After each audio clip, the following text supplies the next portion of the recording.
માર્કંડેય મુનિ અગ્નિહોત્ર કરતા હતા, અગ્નિમાં આહુતિ આપતા હતા. આંખો બંધ હતી માર્કંડેય મુનિની. એના ઉપર બાણ ચલાવ્યા છે. ચર્ચા કરતા કહે છે કે આ માર્કંડેયજી બીજા કોઈ નહીં, ભૃગુના વંશજ છે. કરદમ અને દેવહૂતિના જે 9 દીકરીઓ હતા એમાંથી એક દીકરી હતી ખ્યાતિ. ખ્યાતિના વિવાહ ભૃગુ સાથે થયા અને એના ધાતા અને વિધાતા નામના 2 પુત્ર થયા. અને એમાં ધાતાના મૃકંડ થયા અને મૃકંડના માર્કંડેય થયા. માર્કંડેયજીના ચરિત્રમાં કહે છે કે માર્કંડેયજીએ ભગવાનનું ખૂબ તપ કર્યું હતું. આ એક જ એવા ઋષિ છે જેણે 6 મન્વંતર સુધી તપ કર્યું. 6 મન્વંતર સુધી. 6 મન્વંતર એટલે આમ ગણવા જાય તો 4,32,000 કળિયુગના વર્ષ. એનાથી ડબલ કરી નાખો 8 લાખ દ્વાપરના. એનાથી એ બંને મિશ્ર કરી દો 12 લાખ ત્રેતાના. અને એમ ટોટલ 42 લાખ વર્ષ થાય ને એ 43 લાખ વર્ષ થાય એમ એક ચોકડી થાય. સતયુગ, ત્રેતા, દ્વાપર અને કલયુગ એ ચોકડી થાય એમ 71 વાર ચોકડી થાય એવી, એટલે એક મનુ થાય. એવા 14 મનુ બરાબર એક કલ્પ થાય. આ 6 મન્વંતર સુધી એમણે સાધના કરી છે. માર્કંડેયજીને સાધનાનો વિચાર શા માટે આવ્યો? મૃકંડના પુત્ર હતા માર્કંડેય, જેના બધા સંસ્કારો યથા સમય થયા હતા. આપણા બાળકને દિવ્ય બનાવવું હોય તો સંસ્કારો સમય ઉપર થવા જોઈએ. બાળકનો જાત કર્મ સંસ્કાર જન્મતાની સાથે થવો જોઈએ. કાનમાં મંત્ર બોલાવવો જોઈએ બાળકના. એના મુખમાં મધ, ઘી, સોનાની સળી એ સાથે મળી કાંસાના પાત્રમાં ઘસી અને આંબાના પાન દ્વારા એના મુખની અંદર એ પધરાવી દેવું જોઈએ. બાળકનો સંસ્કાર 11મા દિવસે નામકરણ સંસ્કાર થઈ જવો જોઈએ. બાળકના સંસ્કારમાં બાળક જ્યારે નિષ્ક્રમણ સંસ્કાર થવો જોઈએ. 3.5 મહિને પહેલી વખત એને ભગવાનના દર્શન માટે ઘરથી બહાર લઈ જવો જોઈએ. બાળકના સંસ્કારમાં 1.25 વર્ષ થાય તો મુંડન સંસ્કાર કરાવવો પડે. બાળક 3 વર્ષનું થાય તો એના કાન વિંધી નાખવા જોઈએ, કર્ણવેદ સંસ્કાર. બાળક યથા યોગ્ય સમયનો થાય. બ્રહ્મ વર્ચસ્ય કામાય 5મ વર્ષે, બ્રહ્મ વર્ચસ્વી બનાવવું તો 5મા વર્ષે જનોય આપી દેવાય. એને ચડાવવાનો ખ્યાલ આવે કે ન આવે પણ કાનમાં મંત્ર ફૂંકાઈ જવો જોઈએ, શક્તિપાત થઈ જવો જોઈએ. વધી વધીને 7 વર્ષ યજ્ઞોપવિત આપી દેવા જોઈએ. યથા યોગ્ય સમયે એને વેદાધિકાર પ્રાપ્ત થાય એટલે યજ્ઞોપવિત સંસ્કાર આપી દેવો જોઈએ. સંસ્કારો બધા યથા સમયે થાય, વિધિ વિધાન સાથે થાય તો બાળકના જીવનમાં શાંત સ્વભાવ આવે. બાળકોને શાંત કરવા હોય તો આપણે સમયસર સંસ્કાર નથી કર્યા. વિકારોને દૂર કરવા માટે સંસ્કારો છે. આપણે કીધું ચાલશે ભાઈ. ભાઈ 13 વર્ષના થાય, મામા ઉપાડી ન શકે એવડા થાય ત્યારે ભાઈને જનોય આપવામાં આવે. આ તો બ્રહ્મ પરિવાર છે એટલે કહેવાની ઈચ્છા થાય. આ જીવન બ્રહ્મચર્ય જેને પાલન કર્યું, આ જીવન માર્કંડેયજીએ વિવાહ જ નથી કર્યા. માર્કંડેયજીએ બ્રહ્મચર્યનું પાલન કર્યું એનું શબ્દ ચિત્ર રજૂ કરું છું કે કેવા લાગતા હતા. મસ્તક ઉપર એને જટા ધારણ કરેલી હતી, જેણે વલ્કલ વસ્ત્ર ધારણ કરેલા હતા. એક હાથમાં દંડ અને એક હાથમાં કમંડલ ધારણ કરેલા હતા. શરીર ઉપર યજ્ઞોપવિત હતી, મેખલા બાંધેલી હતી મૃગચર્મ ઉપર. કાળું મૃગચર્મ પહેર્યું હતું ને મેખલા બાંધેલી હતી. ગળામાં રુદ્રાક્ષની માળા છે, હાથમાં દર્ભ રાખેલો છે, દર્ભની વીંટીઓ પહેરેલી છે. જેને પવિત્ર સતત રહેવું હોય દર્ભની વીંટી ધારણ કરી રાખે. એક પણ યજ્ઞ એવો નથી જે યજ્ઞમાં દર્ભની વીંટી વિના યજ્ઞ કરી જ ન શકાય. એટલું પાવિત્ર્ય હોય તો દર્ભની, એટલે જ સૌથી પહેલા પવિત્રી ધારણમાં, પવિત્રી ધારણ સૌથી પહેલા યજ્ઞમાં પહેલો એલો મંત્ર જો કોઈનો બોલાતો હોય તો એ કુશ ધારણનો છે. પવિત્રીઓ પહેરવી જોઈએ. અથવા પવિત્રી ધારણ ન કરી શકું, બંને આંગળીમાં સોનાની વીંટી હોવી જોઈએ. અનામિકા નામની આંગળીમાં એ સૌથી વધારે પવિત્ર કરે છે. એણે બંને હાથમાં દર્ભની વીંટીઓ પહેરેલી છે. અને પ્રાતકાલ અને સાયંકાળ રોજ માટે અગ્નિહોત્ર કરતા, અગ્નિને ભોજન કરાવે. રોજ માટે સૂર્યોપસ્થાન કરે. આમ 2 હાથ ઊંચા કરી, મધ્યાહન સંધ્યા આવે જે નિત્ય સંધ્યા કરતા હોય એને ખ્યાલ છે. 2 હાથ ઊંચા કરીને મધ્યાહન સમયે સૂર્યની સામે ઊભા રહીને સૂર્યની ઉપાસના કરવામાં આવે. એને સૂર્યોપસ્થાન કહેવામાં આવે. આ બધા ઊભા થઈને સૂર્યોપસ્થાન કરતા, રોજ માટે ગુરુની વંદના કરતા અને રોજ માટે માનસિક પૂજા કરતા, આંખ બંધ કરીને એમના ઈષ્ટ મહાદેવજીને બધું અર્પણ કરતા. બધું આપને હું અર્પણ કરું છું અને હું પરમાત્મા સ્વરૂપ જ છું એવું વિચાર કરતા હતા. સવાર સાંજ ભિક્ષા લઈને આવે ને ગુરુજીને અર્પણ કરે ને એમાંથી ગુરુજી આજ્ઞા કરે તો એકવાર ભોજન લે, બાકી આખો દિવસ ઉપવાસ. માર્કંડેજીએ આ સાધના કરતા કરતા 6 મન્વંતરો સુધી સાધના કરી છે. સતત આ નિત્યક્રમ ચાલુ રહ્યું. કોઈ સાથે વાર્તાલાપ નહીં, કોઈ સાથે ચિંતન, એકાંતમાં. અને એકાંતમાં રહી પરબ્રહ્મને ભજવા જોઈએ અને પરબ્રહ્મને ભજ્યા છે. અને 7મા મન્વંતરમાં ઇન્દ્રને થયું કે મારે વિઘ્ન કરવું પડશે. નિત્ય આપણી કથામાં પૂજ્ય સુખરામદાસ બાપુ પધારે છે. પુનઃ આપણે કરતલ ધ્વનિથી એમનું સ્વાગત કરીશું. ક્યારે કોઈ વિશેષ વ્યક્તિ આવે ને કદાચ મારું ધ્યાન ન હોય તો આપ લોકોએ તાલીઓ પાડી દેવી, એનું સન્માન છે. વિશેષ વ્યક્તિઓ આવે, વિશેષ વ્યક્તિનું એક સ્થાન હોય, જેટલું મોટું કાર્ય લઈને ચાલતા હોય. માર્કંડેજીએ એની તપસ્યા કરતા હતા, એમાં વિઘ્ન કરવા માટે એનો આશ્રમ બદ્રી કેદારમાં હતો. આશ્રમની અંદર ગાંધર્વો, અપ્સરાઓ, કામદેવ, વસંત ઋતુ, મલયાની, લોભ, મદ આ બધાને મોકલી દીધા છે. હિમાલયના ઉત્તરમાં આવેલા પુષ્પભદ્રા નદીના કિનારે એનો આશ્રમ હતો અને રોજ માટે પુષ્પ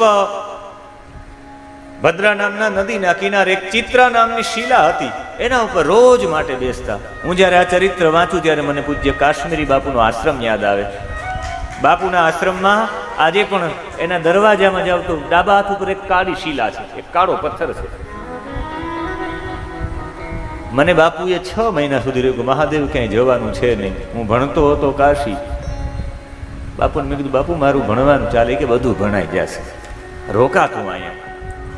મને 6 મહિના રોક્યો અને એક સંકલ્પ કરાયો મારી પાસે કે એટલા જપ પૂરા નહીં થાય ત્યાં સુધી હું અહીંથી જઈશ નહીં. અને હું રોજ માટે મેં આશ્રમ છોડ્યો જ નહીં. હું રોજ આશ્રમથી નીચે ઉતરું ને એ કાળી શિલા ઉપર બેસું અને પછી ત્યાં બેસીને મેં ચિંતન કર્યા, ભાગવતજીના ઘણા બધા ચિંતનો કર્યા. આમ એમ માર્કંડેય ઋષિ રોજ માટે ચિત્રા નામની શિલા ઉપર આવીને બેસે ને આંખ બંધ કરે એટલે એ સમયમાં જેમ આપણા પૂજ્ય શ્રી પથ્થર ચટી ઉપર જઈને ધ્યાન કરતા, એવી રીતે ત્યાં માર્કંડેયજી પણ ધ્યાન કરતા. ધ્યાનમાં માનસિક પૂજા કરવા માટે બેસી જાય પોતે, તો માનસિક પૂજામાં એ ખોવાઈ જાય. મારે કરપાત્રેજી મહારાજજીને યાદ કરવા પડશે. સ્વામી હરિહરાનંદ એનું નામ. આ એવો એક મહાપુરુષ છે જેને ધર્મ સમ્રાટ કહેવામાં આવ્યા. આપણી સંસ્કૃતિના ટોચના અધ્યાત્મના આ એ મહાપુરુષ છે જેણે કોર્ટમાં કેસ ચાલ્યો હતો કે ગૌ હત્યા કરવી પાપ નથી, એવું કોર્ટમાં એ સમયમાં એણે સાબિત કરી દીધું. અમુક વિદ્વાનોએ, મારે એ લોકોના નામ નથી લેવા, કરપાત્રેજી મહારાજે પ્રતિજ્ઞા કરી હતી, જે સતત કાશીમાં રહેવાવાળા, કાશી છોડવાવાળાની એણે પ્રતિજ્ઞા કરી કે જ્યાં સુધી ગાયોની કતલ બંધ નહીં થાય ત્યાં સુધી હું ભારતનું જલ નહીં પીવું. એ નેપાળમાં રહ્યા મહાપુરુષ હરિહરાનંદજી. આટલા બધા વિદ્વાન.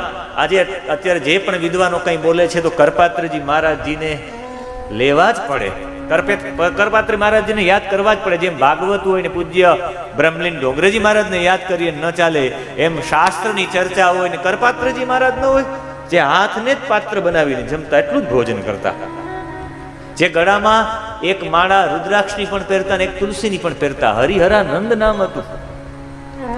કરપાત્રી હતા, હાથમાં ભોજન કરતા એટલે કરપાત્ર થઈ ગયા. અને એ રોજ માટે માનસિક પૂજા કરતા. છેલ્લે બહુ બીમાર થઈ ગયા. એના શિષ્ય એની સેવામાં એની બાજુમાં નીચે સૂતા. એક દિવસ રાત્રે 2:30 વાગે જાગી ગયા કરપાત્રજી મહારાજ. અને કરપાત્રજી મહારાજ આંખ બંધ કરીને બેસી ગયા. એમના શિષ્ય કીધું, ગુરુજી 2 વાગ્યા છે, સુઈ જાઓ. ગુરુજી 2 વાગ્યા, સુઈ જાઓ. તો ગુરુજી બેસી જ ગયા. ગુરુજી હલાવ્યા અને ત્યારે કહ્યું કે તું મારો ગુરુ છે કે હું તારો ગુરુ છું, મને સમજાતું નથી. આજકાલના શિષ્યો ગુરુને પોતાના વશમાં કરવા માંડ્યા. ગુરુની આજ્ઞા પ્રમાણે નહીં, શિષ્યની આજ્ઞા પ્રમાણે કરવું પડે. ગુરુજી અહીંયા ચાલો, ગુરુજી ત્યાં નથી જવાનું, ગુરુજી આમ નથી કરવાનું. આપણે એમ થાય ગુરુ આ છે કે ગુરુ આ છે. ગુરુની આજ્ઞા પ્રમાણે એને જવું પડતું હોય છે. અને એમને પણ હોય કે છે અમને એટલી બધી અમને આશ્રમ બનાવવાની મદદ કરી છે, આ મદદ કરી છે, અમારે કરવું જોઈએ ને. એમ કરપાત્રજી મહારાજ કે હું તારો શિષ્ય કે તું મારો શિષ્ય, કે સુઈ જા. પણ શિષ્ય તો શિષ્ય નહીં. પણ ગુરુજી તમે રોજ 4 વાગે ધ્યાન કરો, આજ 2 વાગે કેમ? કે રાત્રે સુવા પહેલા હું રોજ મારા ઠાકોરજીની માનસિક પૂજા કરતો હોઉં. આજે મારી તબિયત સારી નથી, માનસિક પૂજા કરતો હતો. શરીર અસ્વસ્થ હતું એટલે લાંબો થઈને કરતો હતો, પથારીમાં સૂતા સૂતા. અને પથારીમાં સૂતા સૂતા હું ઠાકોરજીની માનસિક પૂજા કરી, ઠાકોરજીની બરાબર સ્નાન કરાવ્યું ને મને નીંદર લાગી ગઈ. ઓચિંતો ધબકારો મારો વધી ગયો અને હું રાત્રે 10 વાગે સૂતો અને મને ઓચિંતી નીંદર કે મારા ઠાકોરજીને ઠંડી ન લાગી જાય. એટલે મારા ઠાકોરજીને હું બરાબર રીતે આખા શરીરથી પહોંચતો હતો. હવે ઠાકોરજીને શૃંગાર ગરમ વસ્ત્ર ધારણ કરીને હવે મારા ઠાકોરજીને પૂજન કરીને પોઢાડે. આને કહેવાય માનસિક પૂજા. રાત્રે પણ નીંદર જાગી જાય, મારા ઠાકોરજીની માનસિક પૂજા અધૂરી છે. એમ રોજ માટે આ માનસિક પૂજન કરતા પોતે, અને શિલા ઉપર રોજ માટે બેસતા. એ હિમાલયના એ પુષ્પભદ્રા નદીના કિનારે રહેલા આશ્રમમાં એટલે બદ્રી કેદારમાં કામદેવ પધાર્યા, ગાંધર્વો પધાર્યા, અપ્સરાઓ પધારી છે, વસંત ઋતુ પધાર્યા છે, મલયા, નીલ, લોભ, મદ બધા સાથે નીકળ્યા છે. કોઈ પણ ભોગાની તપસ્યા તોડાવો. ક્યાં કે મનવંતરમાં ઇન્દ્ર ન બની જાય. દરેક મનવંતરમાં ઇન્દ્ર અલગ અલગ છે, બધામાં અલગ અલગ નામ છે ઇન્દ્રના. ઇન્દ્ર એક પદ છે. આપણે જેને પૂજીએ છીએ ને પદને પૂજીએ છીએ.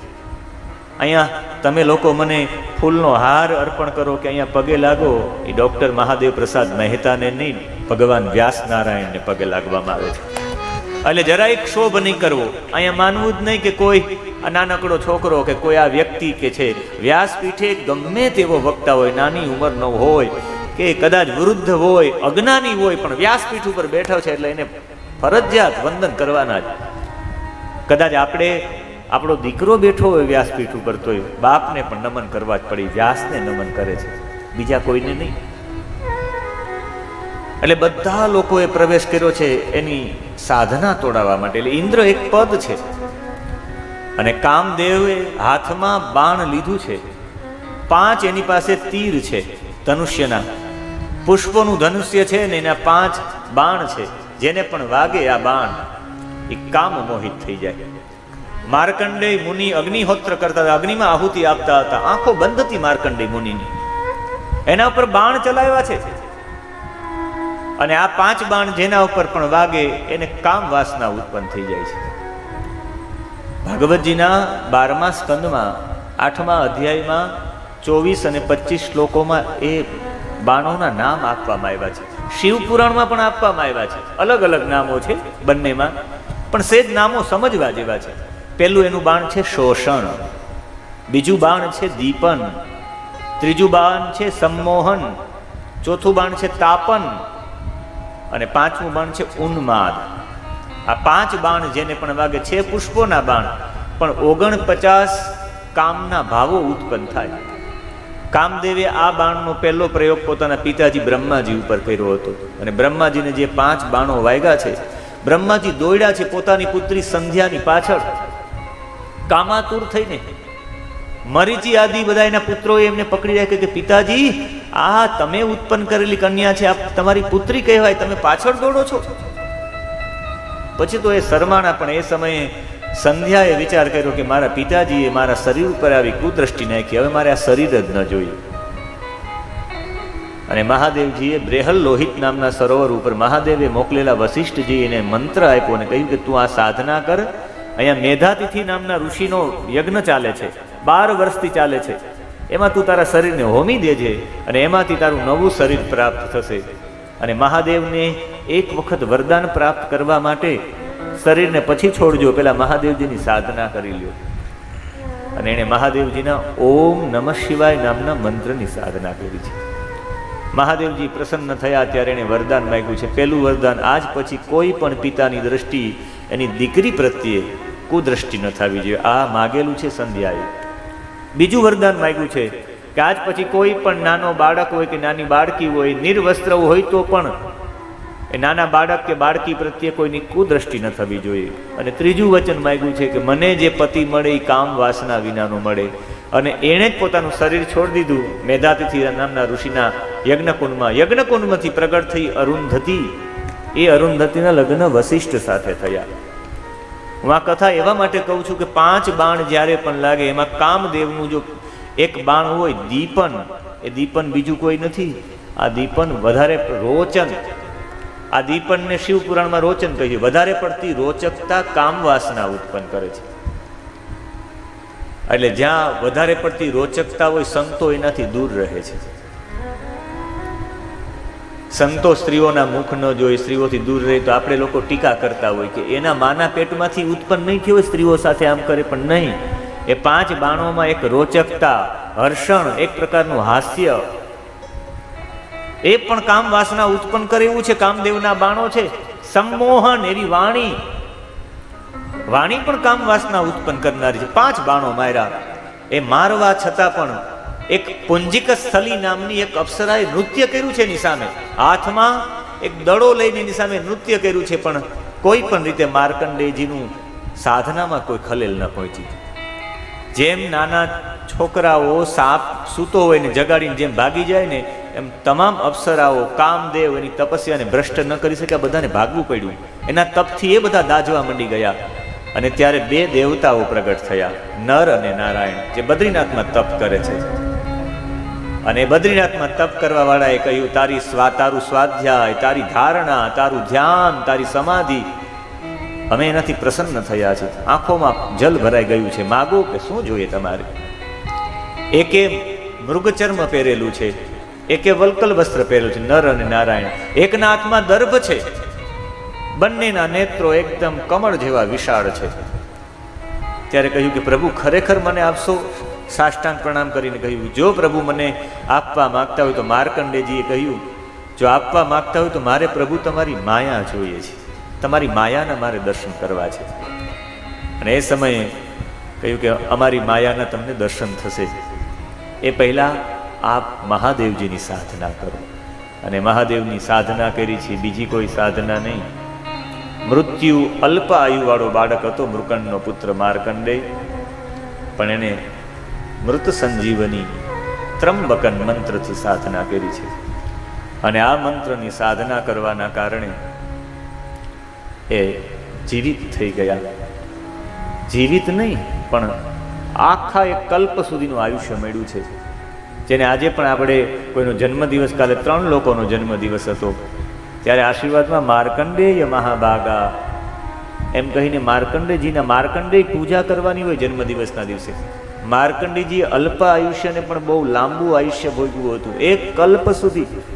ચિરંજીવીમાં માર્કંડેયનું 8મું નામ છે. 7 ચિરંજીવી પછી પણ એણે મંત્ર જપ્યો હતો, મહામૃત્યુંજય. આજે પણ મહામૃત્યુંજય મંત્ર જે પણ જપે એના આયુષ્યની વૃદ્ધિ થાય. અને મંત્ર છે પણ એવો, અમારા ગુરુજી એવું કહેતા વારાણસીમાં કે 2 મંત્ર કોઈ માટે જપવા નહીં. એમાં એક છે ગાયત્રી મંત્ર, જે વેદનું મૂળ છે, યજમાન માટે જપવા જ ન જોઈએ. પોતાના આત્મકલ્યાણ માટે જપો. યજમાન તમને જણાવે તો કહેવાનું કે ભાઈ તું જપ કર. આત્મકલ્યાણ માટેનો મંત્ર છે ગાયત્રી મંત્ર. આત્મકલ્યાણ માટેનો મંત્ર છે ત્રંબકં જજામહે, મૃત્યુંજય મંત્ર. જે આ વ્યક્તિ જે આ મંત્રને જપે છે,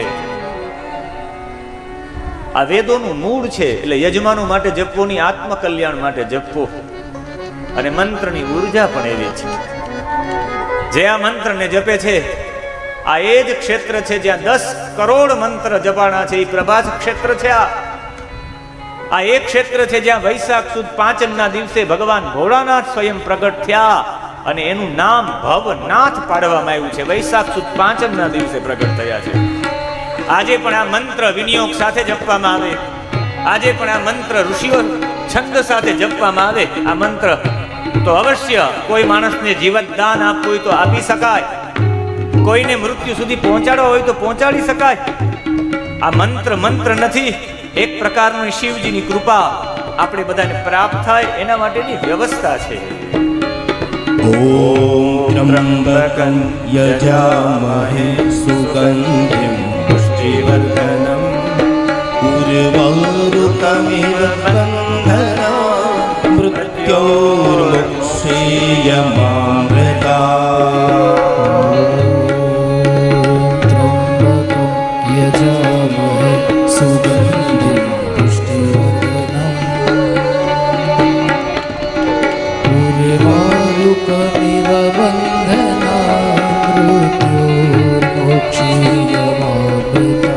ત્રંબકન વયમ યજામહે, અમે બધા તારું યજન કરીએ છીએ હે ભોળાનાથ. મહાદેવના સંબોધન છે ત્રંબકન સુગંધિમ પુષ્ટિવર્ધનમ યજામહે. મહાદેવજીના 3 સંબોધન છે આ. હે ત્રંબકન યજામહે સુગંધિમ પુષ્ટિવર્ધનમ. મહાદેવજી કેવા છે એના માટેના 3 સંબોધન. એક તો ત્રંબકમ છે, જેના 3 નેત્રો છે એવા મહાદેવ, એનું અમે યજન કરીએ છીએ. આ શ્લોક રામ સાથે પણ તમે લગાડી શકો. તિસ્રઃ અંબા યસ્ય, જેની 3 માતા છે. અંબનો મતલબ થાય અંબા, અંબ એટલે માં. જેની 3 માતા છે એને ત્રંબકમ કહેવાય. કૌશલ્યા, કૈકેયી ને સુમિત્રા, રામ માટે પણ કહી શકાય, મારા કૃષ્ણ માટે પણ કહી શકાય.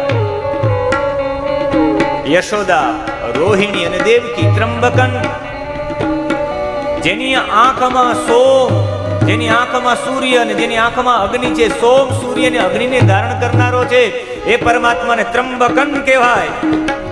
જેની પાસે આત્મવિદ્યા છે, જેની પાસે આત્મ તત્વ, વિદ્યા તત્વ, જેની પાસે શિવ તત્વ છે, એને કહેવાય ત્રંબકમ. જેની પાસે સત્વ ગુણ, રજો ગુણ ને તમો ગુણ થી જે પર છે. સત્વ ગુણ જેને બાંધી ન શકે, રજો ગુણ જેને બાંધી ન શકે, તમો ગુણ જેને બાંધી ન શકે. આદ્ય ગુરુ શંકરાચાર્યનું મને સ્મરણ થાય છે. આદ્ય ગુરુ શંકરાચાર્ય કહે કે વાસ્તવિકમાં રજો ગુણ, તમો ગુણ અને સત્વ ગુણ આ બધું બાંધનારું છે. આદ્ય ગુરુ શંકરાચાર્ય કહે શબ્દ જાલમ મહારણ્યમ ચિત્ત ભ્રમણ કારણમ. ચિત્તને ભ્રમિત કરે એવું છે આ. શું? તો કે શબ્દ જાલમ, આ શબ્દોની માયાજાળ.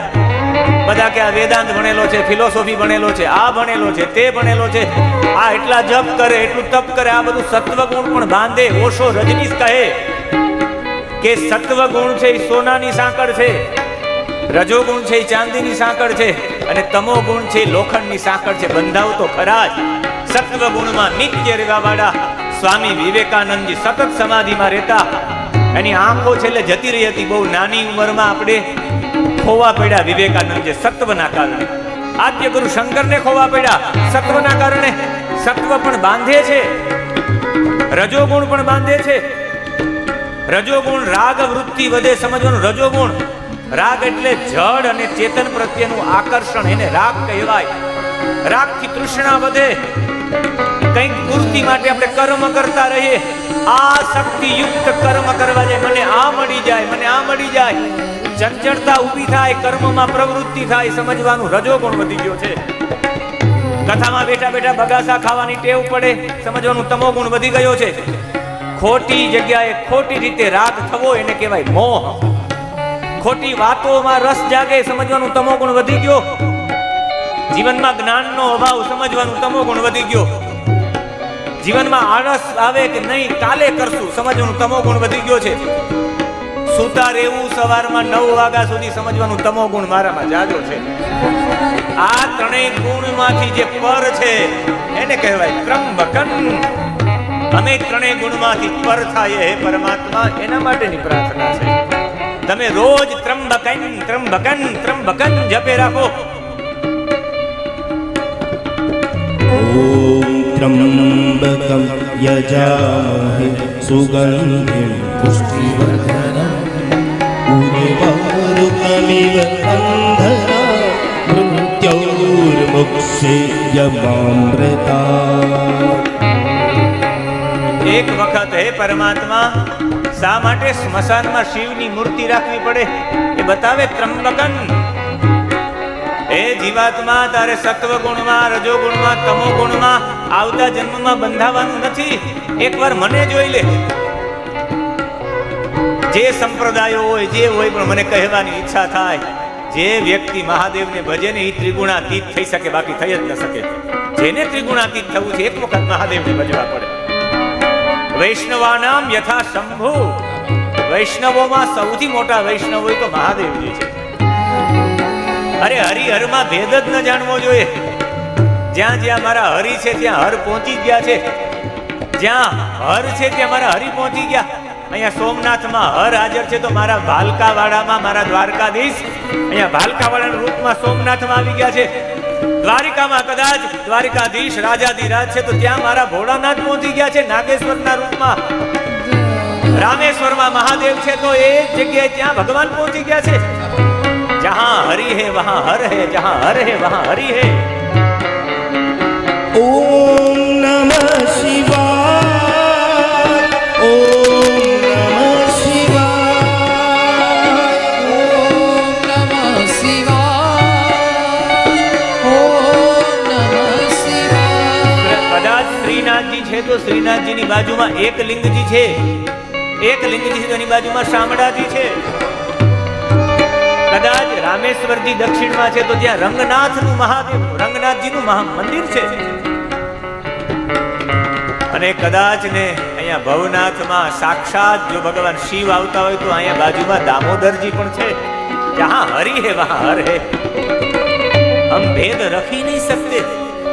સત્વગુણ, રજોગુણ અને તમોગુણમાંથી પર થવા માટે હે ત્રંબકન અમે તારું યજન કરીએ છીએ, તારું અર્ચન કરીએ છીએ.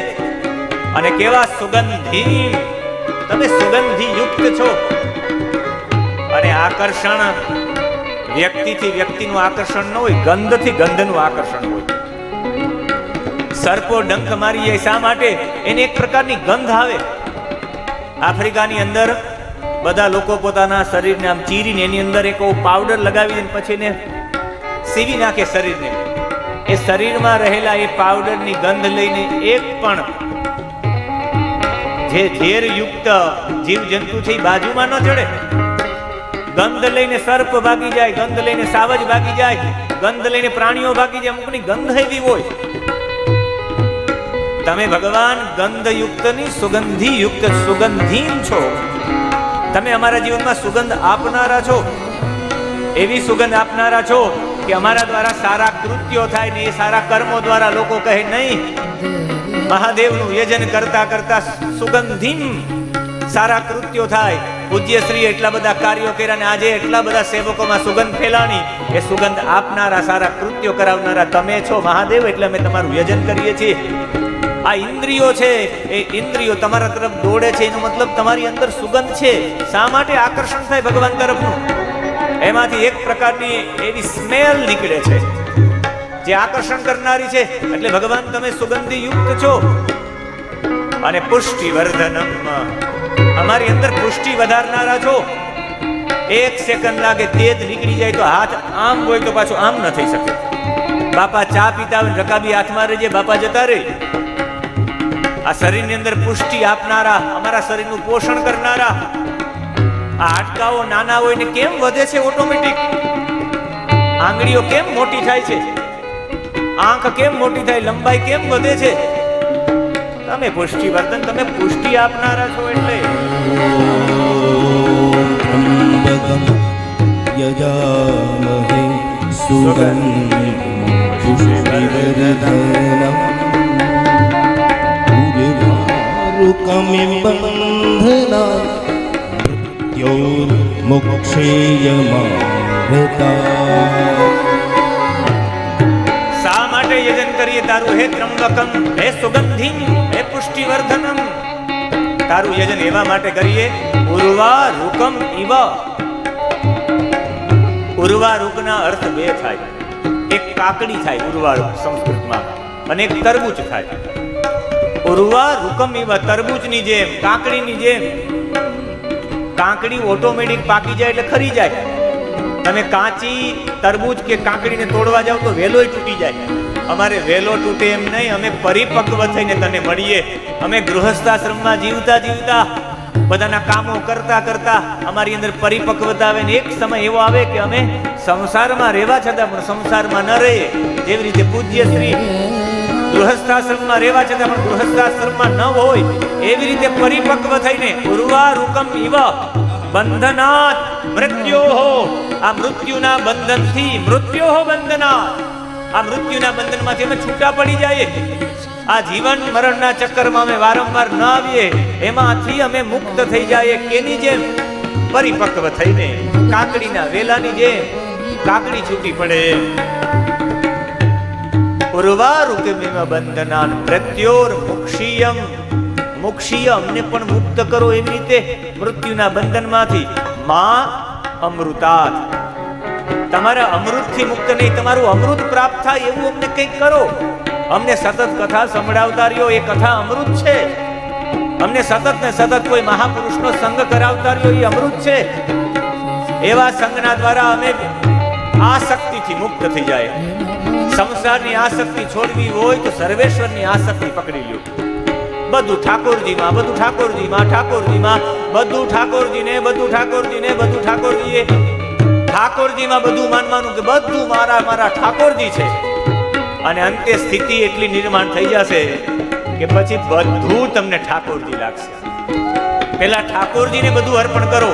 બધું ઠાકોર, મારા પિતા મારા ઠાકોરજી, મારી માં મારા ઠાકોરજી, મારા બંધુ મારા ઠાકોરજી, મારા પતિ મારા ઠાકોરજી, મારું સર્વસ્વ મારા ઠાકોરજી. આવી સ્થિતિ થાય, બધું ઠાકોરજીને અર્પણ અર્પણ અર્પણ અર્પણ. એક દિવસ સિયા રામમય સબ જગ જાની સર્વમ ખલવિદમ બ્રહ્મ, આ સ્થિતિ નિર્માણ થઈ જશે. આજે મને કહ્યું કે ઊંચા જ જાજો, એટલે હું ઠેકડો જ લગાવીશ. આજ ગિરનારમાં બેઠા છીએ, એટલે એક પગ હું ગંગોત્રી ઉપર મૂકી અને એક પગ સીધો માતાજીના ચરણોમાં માથું નમાવીશ. ત્રંબકન મૃત્યુંજયની ઉપાસના કરી છે માર્કંડેયજીએ. ભેટી ગયા છે શિવલિંગને. ઓમ નમઃ શિવાય, ઓમ નમઃ શિવાય, ઓમ નમઃ શિવાય, ઓમ નમઃ શિવાય.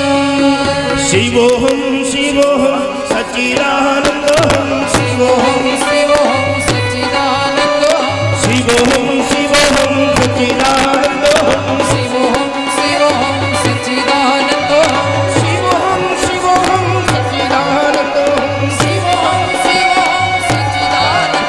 શિવોહમ શિવોહમ સચ્ચિદાનંદોહમ, શિવોહમ શિવોહમ સચ્ચિદાનંદોહમ, શિવોહમ શિવોહમ સચ્ચિદાનંદોહમ, શિવોહમ શિવોહમ સચ્ચિદાનંદોહમ, શિવોહમ શિવોહમ સચ્ચિદાનંદોહમ, શિવોહમ શિવોહમ સચ્ચિદાનંદોહમ, શિવોહમ શિવોહમ સચ્ચિદાનંદોહમ. ઓમ નમઃ શિવાય, ઓમ નમઃ શિવાય, બોલો ઓમ નમઃ શિવાય, ઓમ નમઃ શિવાય.